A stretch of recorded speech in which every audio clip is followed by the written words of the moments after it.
That's a them. That's a them problem. That's a That's a them them problem. problem. That's a them problem. That's a them That's a them problem. problem. That's a them problem. That's a them problem. That's a them problem. That's a them problem. LOL!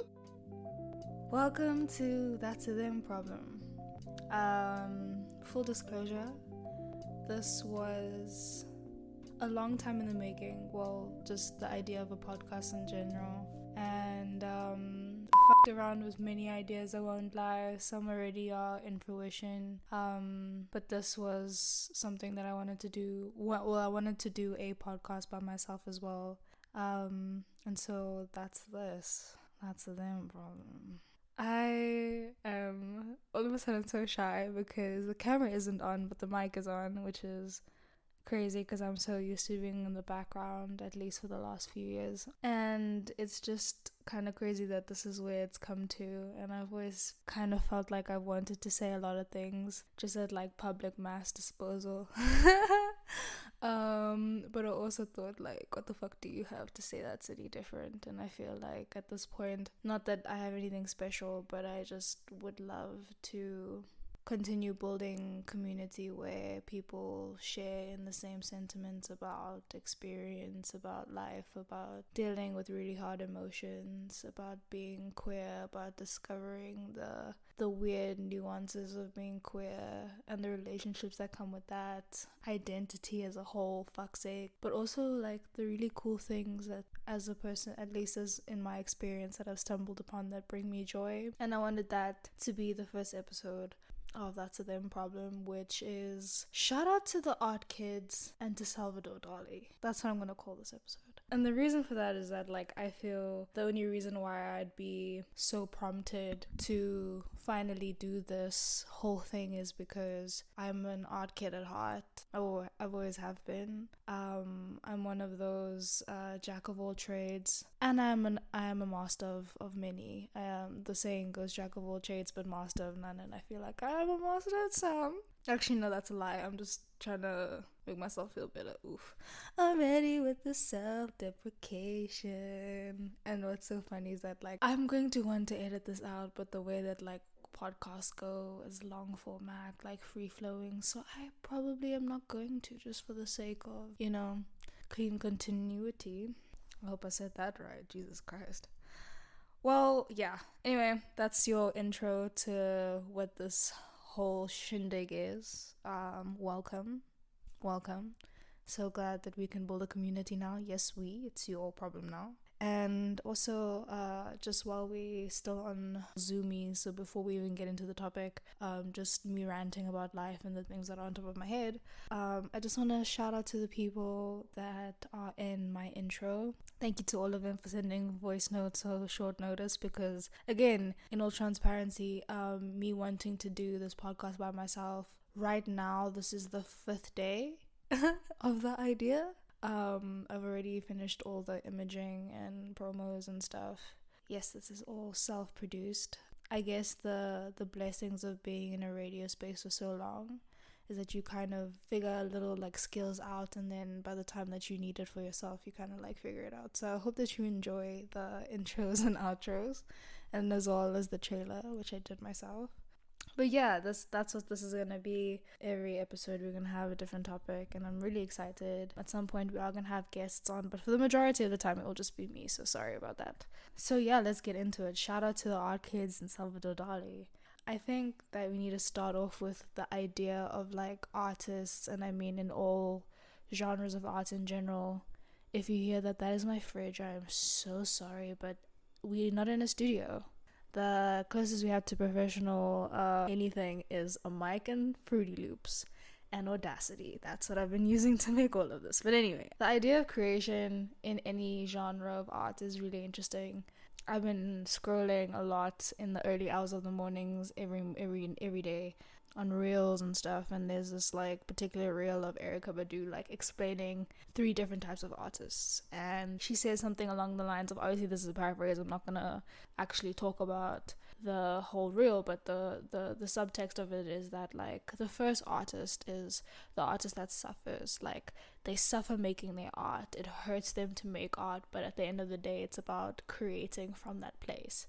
Then the second artist is the artist that can mimic that pain but don't really experience it. They can draw from the artist one and then possibly push it further, and those are the artists that usually make money because they already are able to see it in a way that's marketable beyond just being a creation from themselves, from anguish, for example. And then you get the third type of artist that just kind of like follows whatever, almost like a shapeshifter in a sense, but more adaptable artists where they are able to sometimes create something that's completely out of this world and can only be replicated once, or they kind of like die with fads and rise with fads, you know, almost like fashion.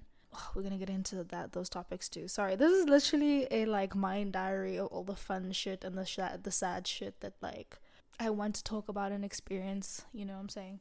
So yeah, I think that when it comes to at least my perspective of where creation comes from, it has to come from a place of conflict, and not in a sense of like physical violent conflict, but from any point where you have to think critically and deeply. I feel like emotional conflict is a really like big source of inspiration for a lot of creation, especially now in this time that we have, because there's a lot of anguish, there's a lot of really horrible shit that happens in the world, can inspire a lot of art throughout the genres of art, subcategories of art. I'm gonna say genres because I'm a visual art kid and a musical art kid by heart, so it's gonna be visual art references and language, and sometimes musical kid like art language. Okay, cool. But at least from my perspective, and at least from where my visual art comes from, it's from the idea of creation, and the inspiration of creation comes from, sadly, like feelings of anguish, feelings of existential dread, feelings of anxiety, and of social anxiety at that too. And so that's kind of why I want to get into this whole episode, is I feel like in many ways art kids, not because, okay, actually let's be honest, language is insufficient. There's many feelings that we could possibly talk about, kind of like dive deeper into if we had the diction, if we had the vocabulary to talk about it. But unfortunately, language is very limited, and so that's where art comes in a lot of ways, because art, in again all subcategories, are a different type of language that only certain people understand, unfortunately. But again, it's an expression of language, and I feel like with that too, because art kids I feel like art kids at a very young age are learning these like philosophical ideas about life and about like the psyche of these artists. Because again, like at least for my perspective in art in high school, when we did like artist analysis, and when we were like basically doing like essays about these particular artworks, like we would have to kind of mention and kind of draw pins to why the art was made, because of the way that they were thinking, because of the time that they were in. And so we've kind of like learned that there's always like this deeper vulnerable meaning to why you make art and to why art is inspired, right? And so like again, with that being said, I feel like there's a very empathetic and vulnerable emotional space that comes with being an art kid and being in art spaces at a very young age, is that like all of us are particularly aware of the fact that majority of the art that will always be in front of us, be it music, be it videography, visual art, sculpture, all variations, right? There will be a particular type of pain that is attached to that. And not to say that all art is pain, but again, majority of the art that we see and the art that is inspired at specific times are birthed from really dystopian and hard eras in life and in human history. I think that that's what art is also there for, is that it's like almost like if we take it as a museum, an art museum, art's kind of, through the ages, art's purpose is to document the emotional and psychological experiences of historic events that happened. For example, a lot of art in the changes of art movements, so post-Renaissance into realism and into post-impressionism, all of that was during the war. And then when it came to like particular artists like Salvador Dali, for example, like Goya is a perfect example, is that like he was painting particularly light, beautiful paintings before the Spanish Civil Inquisition. And then after that whole war destruction, dystopian like era happened, he was painting some very dark and sinister paintings because he wanted to reflect not only his distaste and his, basically him giving up on essentially what a peaceful government and place to live in he would want to have. He was painting the realities of war. And I could talk about art the whole time, can't you tell? Okay, but let's leave that. So art as a kid for me, because I've been doing like little art pieces for like a very long time. Like I've been doing like little art classes since I was in preschool. And I guess it's just one of those things where like I've always liked to get my hands dirty and also just create something that's particularly like nice to look at. And I feel like when I look back on it, I was really I've always been a surrealist, abstract kid. I've always just loved shapes and colors and stuff, and I still feel like I do that a lot. And being an art kid, like, at least in high school, because that's when it started getting real, because that's like when you chose like your subjects, and I chose art. The amount of, what's the word I'm looking for?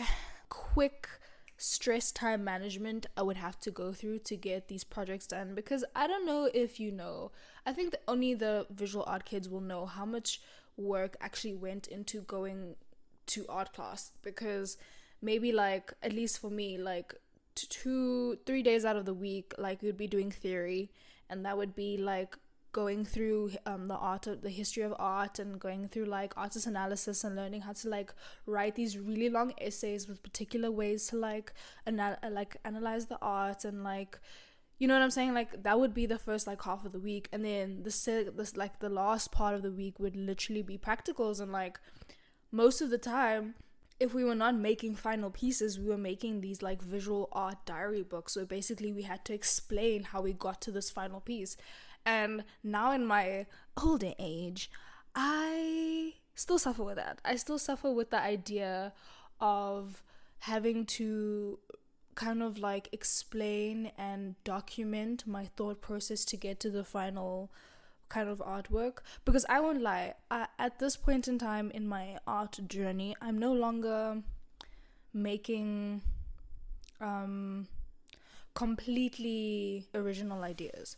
What I'm kind of doing is I'm adopting from the practices that I did in high school, where you kind of do like an art analysis. You take an image that you already particularly fancy, and you recreate it, and then almost like deconstruct it in a way that would be your vision of what it was originally, but then you kind of like mold it to be yours, right?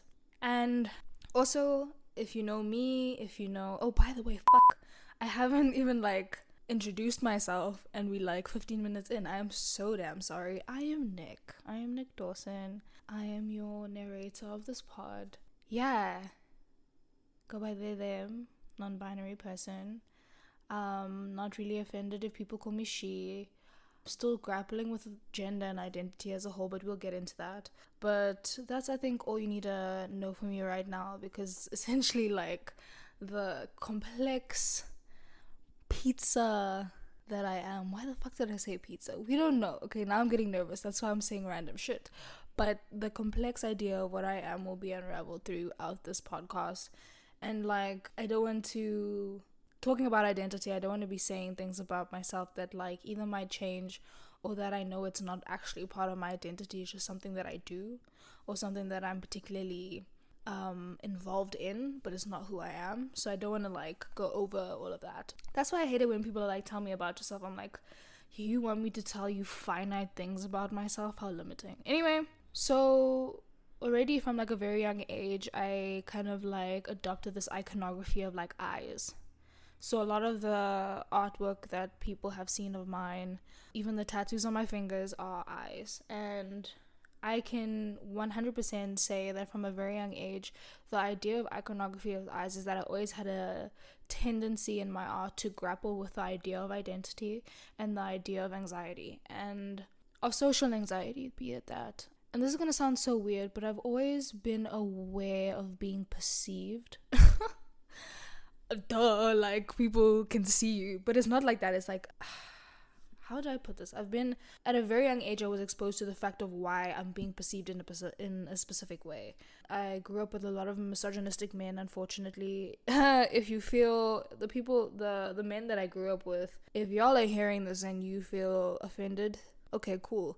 But anyway, I grew up with extremely misogynistic men at a very young age, and so I had a very not clear idea of how men viewed women, but at least the men that I encountered and the men that would gravitate towards these men I was with all the time.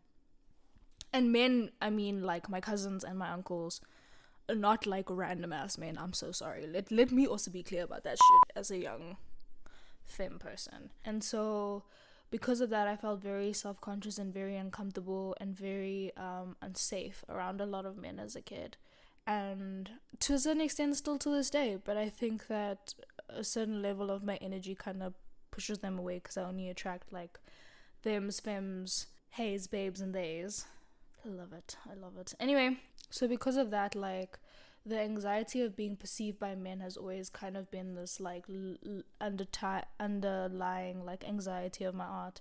And so a lot of the time, especially now in the art that I make now, which is mostly, I've stopped making a lot of paintings and I've moved on to visual fabric art. That's what I do now. Like I paint art so that I can wear it.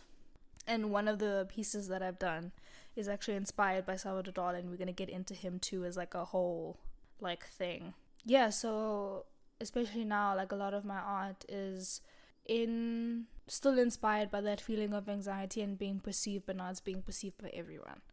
And then I just want to do a quick like inspiration board of like where my art comes from. So obviously the main man of this hour is Salvador Dali.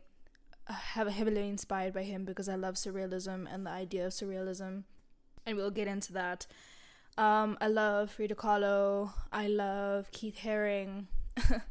I love graphic, surrealist, cartoony, bright colored, impressionistic, because right now I would feel like some of my work is extremely impressionistic, at least that what I do now.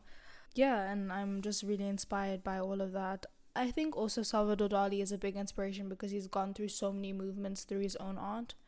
I mean, he was doing really like, I just started art pieces where he was drawing figures and bodies and stuff, and then he got really like detailed, and he went into extremely fine traditional art where it was perspective and it was beautiful colors and very like clean line shapes. And then it started getting kind of weird because then it moved from like this extremely impressionistic like kind of feeling into cubism. So it was like this like free flowing thing into straight and like strict structure, and then it started getting weird into surrealism. So from structure it started like losing all structural reasoning and form, and it got really interesting. And so I just really love how like his art to me is his, again, documented life through his psyche and where like how he was thinking, and I fucking love art for that. Jesus Christ. And so that's what we're gonna get into. So I took some screenshots of specific things that I wanted to like kind of like throw at everyone, because it will kind of like guide how we're going to look at these particular artworks that I wanted to look at. Because one thing that brings me joy, and this is the whole point of this podcast, one thing that brings me joy, pin. Let's do that first. Let's talk about the pin. Okay, when I say pin, think of it as me taking a thought on this like giant like mystery board, like we're finding the murderer, right? Like I hope you can picture the murder mystery board that we like drawing pins and lines to, right? I do this thing And let's lead it up to undiagnosed ADHD. That like I have so many thoughts that happen and I want to say so much. So sometimes I have to take a thought and pin it because I need to get over this thought that I have right now. Okay? When I say pin, just know that we're gonna hang that thought on the line for like 2 seconds. I'm gonna finish a thought and then we're gonna go back to that. I hope and pray that like somehow when you listen to this you are able to follow it.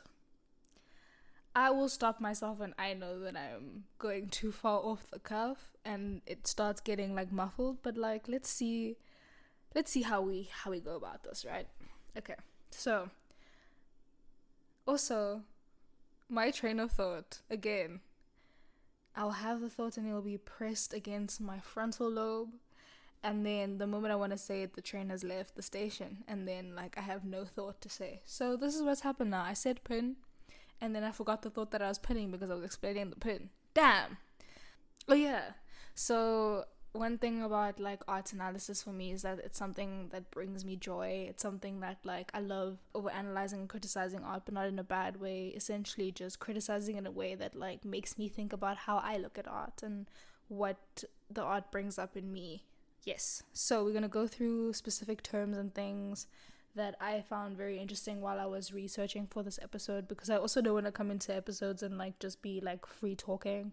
I want it to be somewhat like educational in the sense that if you are not a particular art kid, that you might learn why art kids are so particular about their work, and maybe also have a deeper understanding of how you as a non-art kid, for example, can probably like start analyzing art in a deeper way if you ever wanted to. So we're just going to go through specific terms that I found very interesting. And then we're going to get into Salvador Dali, and we're going to get into two particular artworks that are really important to me. And then we're just going to get into the fun that is Salvador Dali. Also, obviously the first episode is going to be mostly audio, and there's only going to be a very small part that's going to be visual, where I'm explaining the actual pieces of Salvador Dali's work, because I would love people to have a visual representation without having to go look for it, because I know people are lazy. Screw to you. So when I get to that portion, I'm definitely going to switch on the camera. You're going to hear me get up and get to the camera and switch it on. But for the majority of this episode, at least for the episode 1 and 2, it's going to be mostly audio. And then, again, full disclosure, when I buy more space on my iPhone, then I'll probably be able to do a full, almost an hour episode of visual and audio that will also be available on the YouTube channel that I'm going to make. When I tell you that I only finished like what the fuck is this thing called? The cover art for That's a Them Problem. I only finished it yesterday from the time that I'm filming this. So yeah, let's get into it. Again, researching this, I didn't do too much because, I mean, I can talk about this forever. As you have noticed, I can talk about art, and I can talk about art literature, and I can talk about like art analysis forever and ever and amen. Because also it leads to like philosophy, and it leads to all these like different conversations, and I love it. Okay, so on Google, I typed in, what is it to be an artist? And the first thing that came up was like the definition of art. And it says, art is a range of diverse human activity resulting product that involves creative and imaginative talent expressed by technical proficiency, beauty, emotional power, and conceptual ideas. Is it just me? Okay, let's do this. Is it just me, or like, when I read something that's particularly long, actually that's a whole sentence, that's a long fucking sentence. When a sentence is too long, and this is where I realize my English teacher was right, when a sentence is too long, I start losing meaning like halfway through.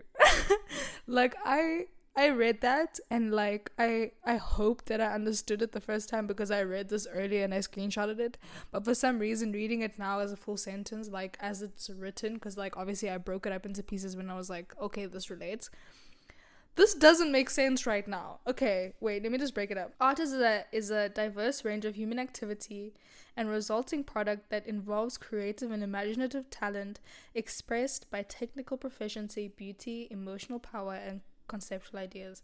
Okay, now it makes sense because I put my own pauses in it. You see, guys, the importance of sentence structure and syntax. They were right. They were right. Okay, and then the second thing, well, it's under the same heading, what does it take to make a good artist? There's a drop down that says, what makes a good artist? And then it says, all artists are highly imaginative and see beyond what everyone else sees. They are single-minded. Artists often have a hard time choosing what to do. However, once they like something, no one can influence their minds. They are focused and usually forget the world around them until the work is completed. And I said, mention me next time. One thing about me is that, like, this idea of, like, single-mindedness and how when executing art, Jesus Christ, when executing art, the world around me dissipates. One thing about me is that it's particularly when I'm going through extremely emotionally and mentally rough time, I go through this whole emotion, I call it my spiral, where I paint for umpteen hours at a time without getting up, without eating, without going to the bathroom, just focused on this one idea, this particular detail. And usually I can finish an entire, like, detailed painting in about one sitting. And obviously one sitting can vary from like 5 to, I've done about like 12 hours in one sitting once, and that was when I was down bad. And that particular painting was the perception of how I see myself. So if the people that are listening to this have seen my escape button painting, that's what I'm talking about. That's when I was down bad. That's something that I was like, yeah, then I'm a good artist, right? If that's already where I am, is that I have this single-mindedness that, like, I find it, like, when I'm trying to conceptualize something to do, be it make music or visually, or even this, for example, trying to get to this point to make this is a fucking athletic sprint, and I don't like athletics. I'm an art kid, dude. Like, fuck. And then by the time I get here to this idea, then, like, there's nothing that matters. I hyperfixate on this shit until it's done.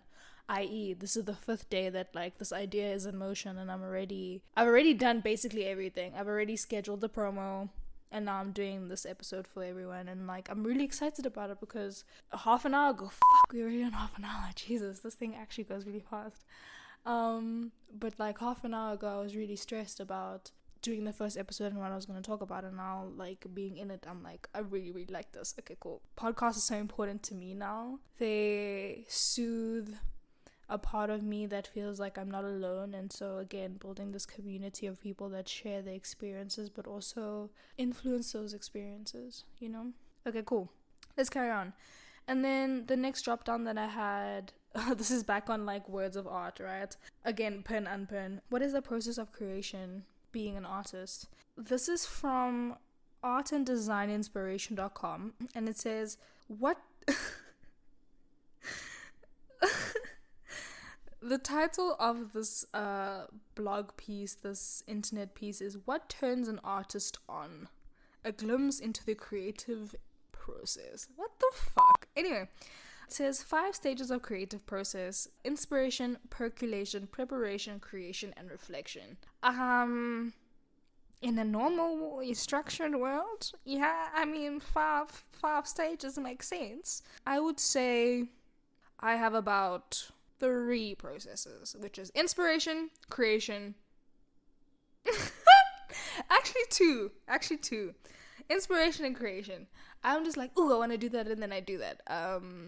I should probably reflect on my work more, and I was forced to reflect on my work in high school, but I didn't take that skill on, unfortunately. Okay, now we're gonna get into the man of the hour, Salvador Dali. Okay, so Salvador Dali was a Spanish surrealist painter during the early 1900s, and he's one of my favorite. I'm so sorry, I'm not holding the mic right now. You can probably hear me better, but he's one of my favorite artists because, to me, surrealism is, at least admiration of surrealism to me, is like the practice of letting go of formality that, like, the mind wants to fix. I'm one of those people that if I'm confronted with a problem, I want to fix it like right now, especially when I'm confronted with specific like visual aspects of like an art piece that I don't particularly like. I want to fix it. I want to immediately fix it. Something about surrealism is that like it releases this idea of narrative structure. It almost like it perpetuates an emotional reasoning rather than a logical intellectual reasoning, and I love that shit. With that, we're gonna get into the ideas of Dali. We're going to get into specific artworks, like I said. But one thing that I love about Dali, and I wanted to mention this, is how can I say this? He was a little queer, let's just be honest. Basically, the story about Dali is that he was born in Catalan in Spain, which is like kind of borders France, so he spoke a little he spoke French too. He was born to a middle-class family. His father was like a lawyer. And also, like, he had an older brother who was also named Salvador, but he unfortunately died at a young age. That was like his kind of family life. It was said that he was haunted by his late brother's face. He was already an art kid from a very young age, and he was enrolled in academies. And he was always in the art scene. And then his mom died when he was about like 14, 15, and then that also made him kind of spiral because he felt like he lost a very big pillar of his life. And there's like a quote that says he lost the person that would inevitably erase the blemishes of his soul, which I think is really beautiful and very sad. So yeah, that was his family life. Also, this man was plagued by vagina, apparently. Apparently at a young age, he stumbled on a book that kind of showed pictures of venereal diseases, and that put him off pussy for a very long time. And so up until he met his wife Gala, he wasn't particularly into fornicating through the first hole, but he was into the second one very much. So again, he was his sexuality was very suggested that he was slightly queer. Yeah, and those type, like all of those things that I mentioned are some of the pieces of his mind that he was kind of depicting in his art. And then one thing that I also want to say is that Dali to me is so funny because he has art pieces that honestly have the longest like names I've ever fucking seen. I want to firstly, actually I think this is the perfect time to switch on the camera, putting on a camera, and this shouldn't be it. But as I was saying, Dali is funny because he has the longest fucking names for his artworks, and somehow the longest names don't ever relate to the actual art, which I fucking love. Actually, it kind of relates because there's certain things that he says and certain words that he uses that obviously are still depicted, but like at the end of it, he's not really. You know what? I've actually decided I'm not gonna take a video. I'm just gonna use the cover of the cover art of this pod, and I'm just gonna put the pictures over it, which I feel like is better. But anyway, I want to get into some of these artwork titles of Salvador Dali that I particularly love. So one of them that I particularly love is Fried Egg on a Plate Without the Plate.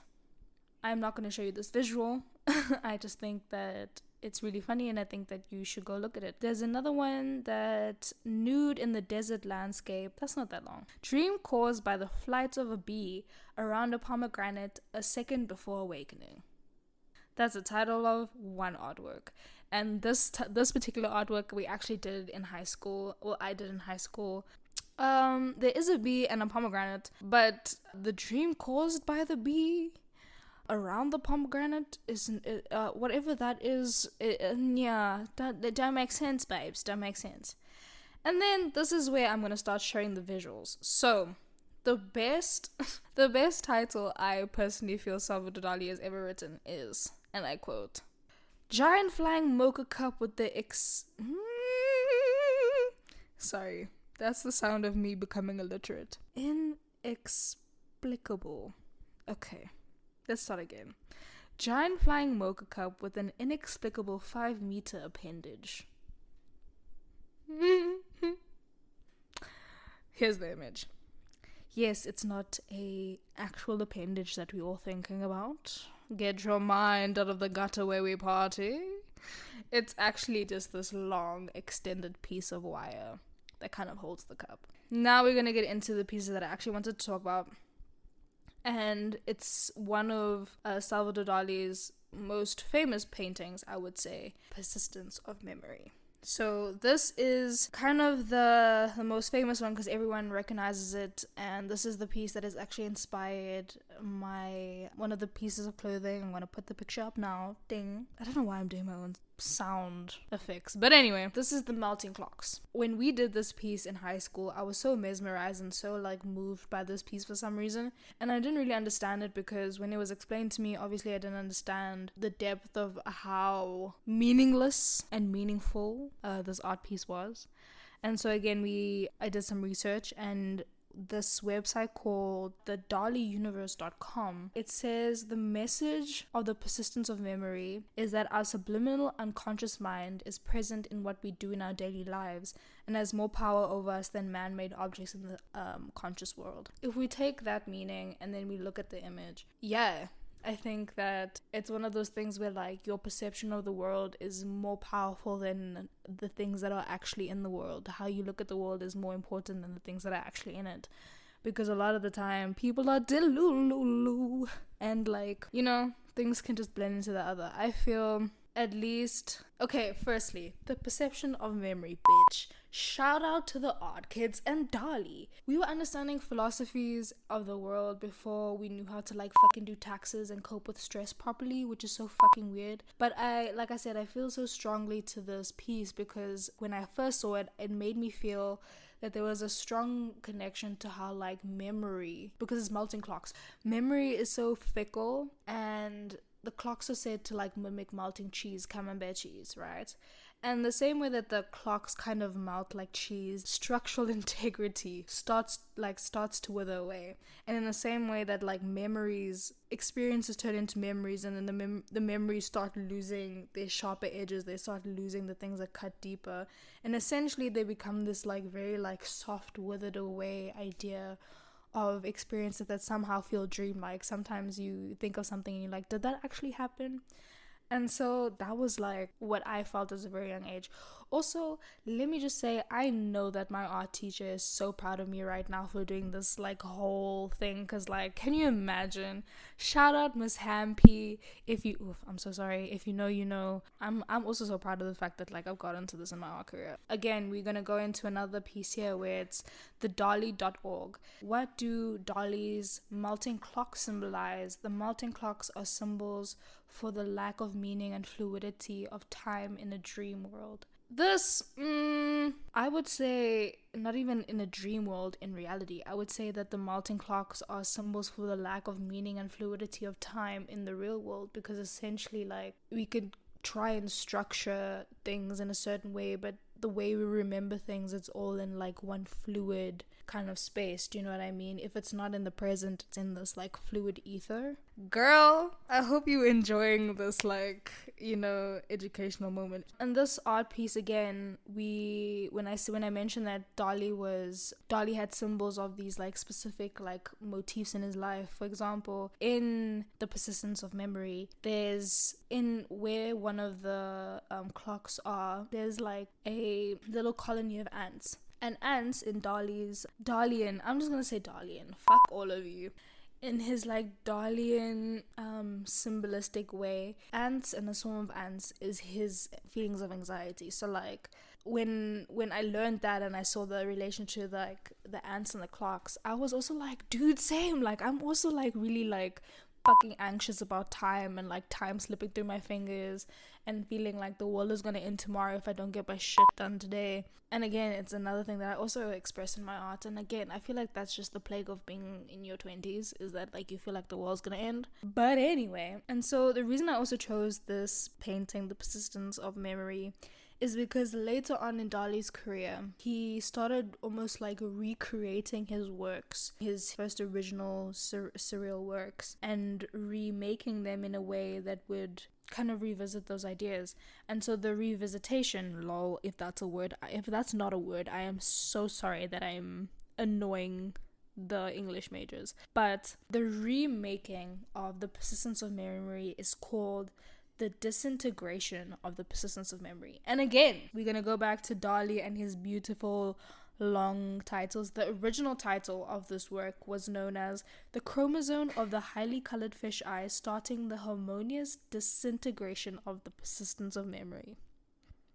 Okay, so like there is a fish in the artwork. There is a fish in the artwork, and there is disintegration of form. And again, in this piece, it's the same kind of like dreamlight surreal artwork in the background.